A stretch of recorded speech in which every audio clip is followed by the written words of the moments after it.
What's up everybody, I'm Seth Fowler and today I'm taking a look at the sneaker releases in the second half of October 2019 and letting you know which shoes I think are going to sit on shelves and which shoes I think are going to sell out. Before we get into the video, I just want to let you know that the Yeezy giveaway that I'm doing with Tony D2 Wild is about to end, so if you haven't already entered, make sure to do that. All the information that you need and all the links that you need are in the description below, but just as a quick overview as to what you have to do to enter, subscribe to my channel, subscribe to his channel, follow us both on Instagram, and then comment your Instagram handle on his video and my video where we first announced the giveaway, which are both linked in the description below. But that's all you have to do to enter. Thank you so much for the support of both of our channels, and of course, good luck. But into the sneaker releases, this month we have a pretty okay month. It's not like amazing, I'm not gonna lie to you guys, it's alright. It's kind of a boring time for sneaker content creation, so I've been putting my efforts towards other things, like if I design videos, which if you guys haven't checked the new ones out, make sure to click the link at the top of the screen or in the description below. And of course, I've been putting a lot of time into my second channel where I unbox just a bunch of random crap. I just unboxed like a $400 Wi-Fi router, which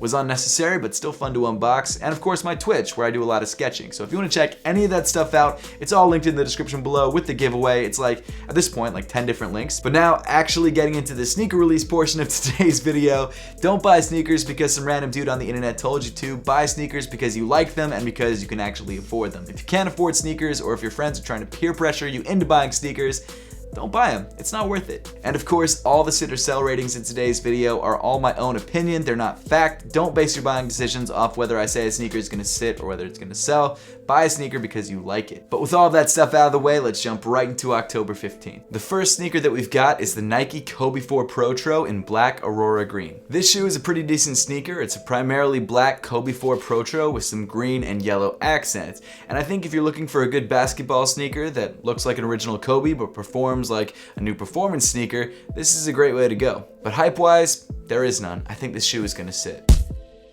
Then after that, we've got the Jordan Why Not 0.2 in white, purple, and orange. The Jordan Why Not 0.2 is an interesting shoe because when it first released, it had a lot of hype behind it. In fact, that first colorway sold out. But since then, the shoe really hasn't caught on the way that the first colorway did, and I think all the colorways that have dropped so far have been kind of meh. And this new colorway kind of seems like a throwaway colorway. It doesn't really move the needle in either direction. That's nothing against the sneaker itself. I think it's a decent looking sneaker. I'm sure it's a good performance basketball sneaker, but it's not something that I'm really interested in. And I feel like a lot of people feel that same way. So for that reason, I think the shoe is gonna sit. Then on October 17th, we've got a sneaker that I'm very excited for, the Nike Air Force 1 Low in the What the NY colorway. Like I said in the last video, the release date of the shoe was never really nailed down, but it seems like we finally have a solid date, and that's the 17th. This shoe is cool because it features that crazy What the theme on this Air Force 1, except it doesn't use colorways that were on previous Air Force 1s, it uses colorways that are inspired by New York. You pretty much get every color under the rainbow on this shoe, and you get a lot of different patterns that I think go really nicely together. And even though it's a crazy and out there sneaker, it's something that looks really good on feet, or I would assume would look good on feet. I don't know, I've never tried the shoe on, it could look like crap, I have no idea, but based on what I'm seeing, it looks pretty solid. Not only that, but because this shoe is a What the theme, I would assume the sneaker is pretty limited, which means there will probably be some hype behind it. And whenever there is hype, there is resale, and whenever there is resale, sneakers sell out, and I think this shoe will be no different. I think this shoe is gonna sell. Then moving on to October 18th, we've got two Marvel-themed Adidas AM4s. The first colorway is called the Volume 1 colorway, and the second colorway is called the Volume 2 colorway, which are super creative names, I know. I get that these shoes are going for the comic book theme, hence the name, but I feel like if you named it the title of a comic book instead of just Volume 1, it'd be more interesting, but to be fair, that's kind of a nitpick. Both of these shoes are cool, and if you're a Marvel fan, great. You've got two different options that are both pretty solid. One has the Marvel logo in large lettering along the side, and the other one has some Marvel characters. However, the hype around the Adidas AM4 silhouette has kind of died down, and I don't think a lot of people are that excited about the shoe itself. In my opinion, the only thing that would really make these sneakers sell out is if they were limited, because I feel like that Marvel hype has died down a little bit since Avengers Endgame came out, and so people are kind of cooling off on it. I could be wrong, this could be a GR and a bunch of Marvel fans could come out of the woodwork and just grab this shoe, but I don't think that's the case, and in my opinion, I think the shoe is gonna sit. I'm actually not so sure about that one because Marvel fans are insane, so we'll just have to wait and see. Then moving on to October 19th, we've got 4 new colorways of the Adidas Harden Volume 4. The colorways include orange, blue, gray, and black, and each one of them has the same pattern, just in a different colorway. I have yet to try the Harden Volume 4, but I don't think it's a bad looking sneaker. I feel like it's a nice iteration on the Harden Volume 3. Are any of these colorways something that I would pick up personally? Probably not. If I was gonna grab a Harden Volume 4 colorway, I'd probably go for the barbershop colorway because I feel like that's a little bit cleaner. Performance-wise, one of the biggest changes on the Harden Volume 4 is the cushioning setup. Rather than using boost like they've used in the past, they're using light strike cushion, which is a lot lighter, but still provides ample cushioning. I think all these colorways are fine, but I think they're all gonna be GRs, so for that reason, I'm gonna give all these colorways a sit.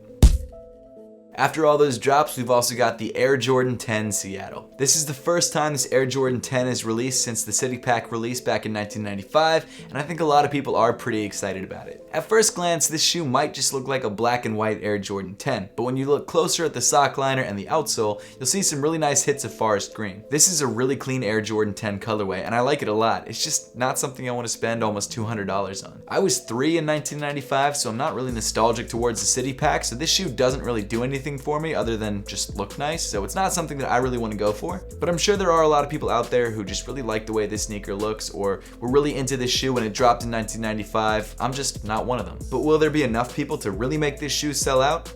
I'm not sure, and for that reason, I'm giving this shoe a sit.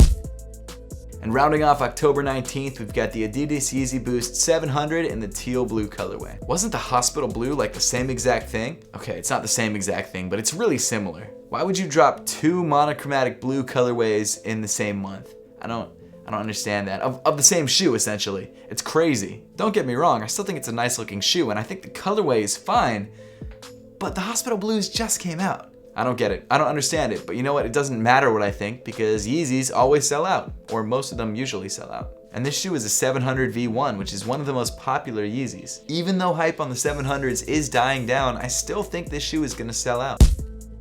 Then moving on to October 22nd, we've got a women's Air Jordan 1 in the Fearless colorway. This Air Jordan 1 high comes in a really interesting metallic silver and metallic rose gold colorway. Not only that, but the color blocking is very reminiscent of the Air Jordan 1 Bread. However, what's interesting about the shoe is that the upper seems to be covered in these tiny little dots that make up the overall color blocking of the shoe. It actually reminds me a lot of what they did on the Air Jordan 1 SP Gina. It seems like it's the same effect. Now, I asked a lot of you guys on Twitch what you thought of this shoe and whether you thought it was gonna sit or whether you thought it was gonna sell, and overwhelmingly, you guys said it was gonna sit, which is kind of crazy to me. In my opinion, it's an Air Jordan 1 high. Yes, it's a women's colorway, but it's still an Air Jordan 1 high. And not only that, the color blocking looks very similar to a gold bread Air Jordan 1. Oh, really quick, shameless plug. If you haven't checked out my Twitch yet, make sure to check it out, twitch.tv/Seth Fowler. I stream about 2 times a week. I usually go over my sitter sale videos before they actually drop, and I also do like sneaker sketching. I pretty much do everything that I do on this channel except for live and with you guys, so if you'd like to be a part of that, make sure to follow me over on Twitch. But back to the women's Air Jordan 1 Fearless,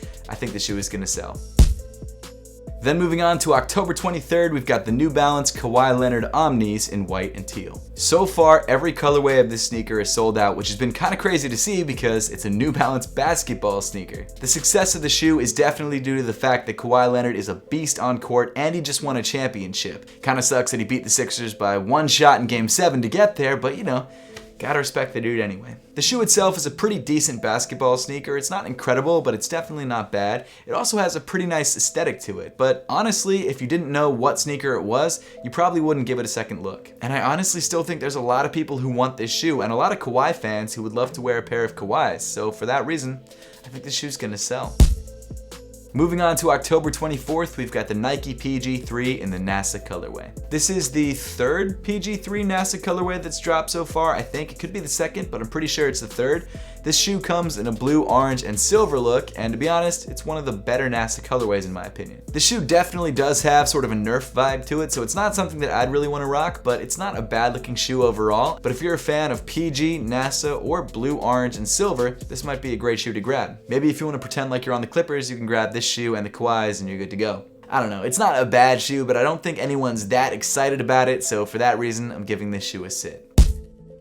Then rounding off the 24th, we've got the Nike Kyrie 5 in the SpongeBob Pineapple House colorway. Out of all the Kyrie 5 SpongeBob colorways that have dropped, this one's my favorite. I passed on all the other Kyrie 5 SpongeBob colorways because I just didn't like them that much, but this one this one I kind of dig. Maybe it's the colorway, maybe it's the fact that it looks like a pineapple, and I like pineapples. I don't know. I think it's a dope shoe. And visually, I do think it's the most appealing of those Kyrie 5 SpongeBob themed colorways. There's something about it that just pops more than those colorways. And I realize that the SpongeBob Kyrie 5 is yellow, so I get that that's probably an eye grabber or an eye catch. Eye grabber? That's probably not the right word to use. I meant eye-catching. I don't know what I was thinking. Sure, the yellow is technically more eye-catching, but this one's just more interesting. And based on the success of the other Kyrie 5 SpongeBob colorways, I think this one is gonna sell out just like those did.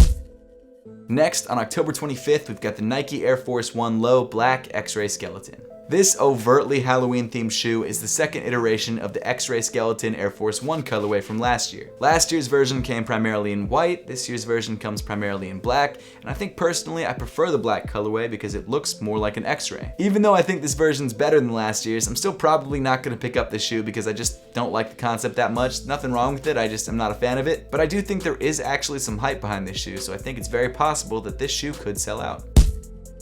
And then just announced to drop on October 25th, we've got the 40% Against Rights Nike Dunk High. This shoe is wild. It's like a mix of the Air Jordan 6 with the Nike Dunk High, and I guess a little bit of the Air Jordan 5 because it has some of that netting on the Nike swoosh, I guess. There aren't any official images of this sneaker out yet, so we don't really know what's going into this sneaker, but from the images that we do have, I think it looks crazy. The artist's concept behind the shoe is that you just have to change the design by 40% to make it not plagiarism. So the idea is that he changed this shoe by 40% so that it's not technically a knockoff shoe, I guess. It's still a collab with Nike, so it's kind of ironic that he's doing this, but it's still an awesome concept and I love the way it turned out. Because of the fact that Nike Dunks are coming back in force and also the interest that I've seen online, and I guess also the fact that I think it's going to be limited, I really think this shoe is probably going to sell out. Then on October 26th, we've got another Adidas Harden Volume 4 in a pink colorway. I would assume that this colorway is Breast Cancer Awareness Month themed, and that's why they went with a pink color, and in that respect, I like the shoe a lot. But to be honest, other than that, it's not really my thing. I'm not really too excited about it. I do think that people will pick it up because of what it represents, but I just don't think it'll be enough people to make this shoe sell out. After that, we've got the Nike KD12 in the YouTube colorway. This shoe is interesting, and I kind of hope Nike sends me a pair. They've never sent me anything before, but you know, there's always first time for everything. I think this collaboration between KD, Nike, and YouTube is pretty cool, and it just goes to show how big YouTube actually is. To be able to collaborate with an NBA player on a Nike sneaker, that's huge. And it's a red and white sneaker. You can't really go wrong with those colors. Honestly, I still have yet to pick up a KD12, so I think there's actually a good chance that I might actually go out and buy this sneaker. But will this shoe sell out? I don't think so. I think it's going to be a GR, and I don't think that many people are that into this collab. I think it's mainly going to be content creators who want this shoe, but still think it's a nice looking sneaker.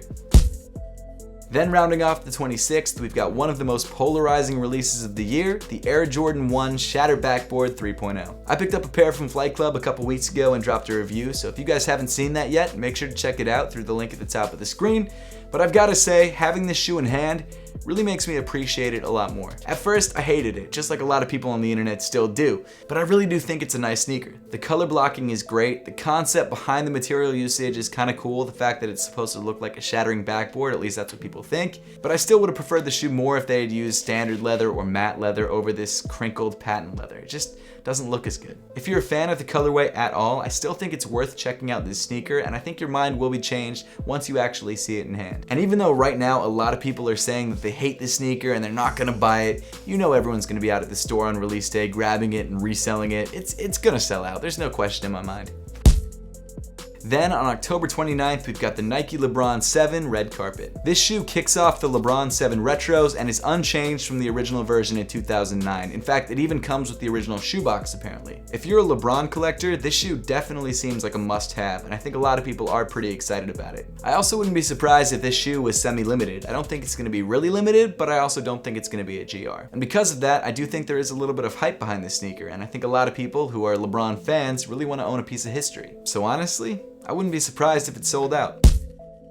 And then on October 30th, we've got the Nike Cortez Day of the Dead. Construction-wise, the shoe itself remains unchanged. You just have some Day of the Dead accents on the insole and around the outside of the sneaker. And overall, it's not bad. It's a pretty solid looking Nike Cortez. Do I think this shoe will sell out though?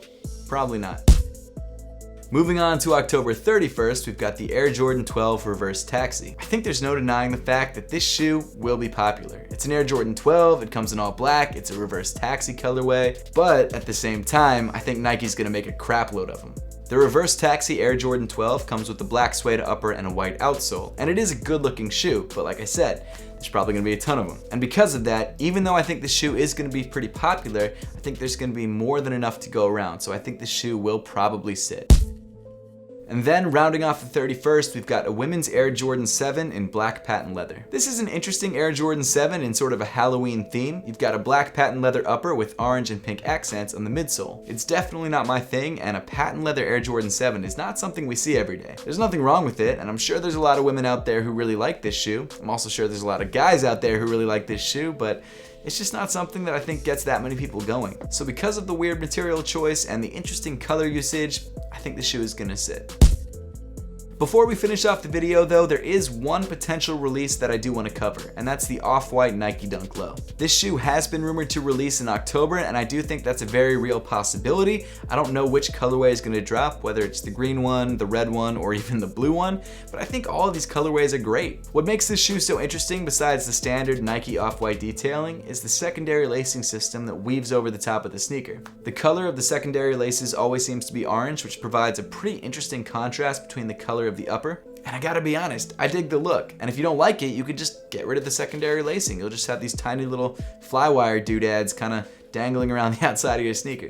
I have no idea when these shoes are actually going to release or which colorway is going to release first or if they're all going to release at once, but knowing Off-White and Nike, they'll probably let us know like 3 days or a week before they actually drop. So if you really want a pair of these Off-White Nike Dunks, keep your eyes open because I do think the release is coming soon, especially since places like Flight Club and GOAT have pairs in stock already, which means that the release is coming soon. Oh, and of course, if you didn't know, these Off-White sneakers are all going to sell out very quickly. But now I would love to know your thoughts on the sneaker releases in the second half of October and which one of these sneakers you're looking forward to most. So let me know in the comment section down below. Of course, don't forget to enter the Yeezy giveaway. Again, the links and all the information that you need are in the description below. And as always, thank you so much for watching, and I'll see you all in the next one.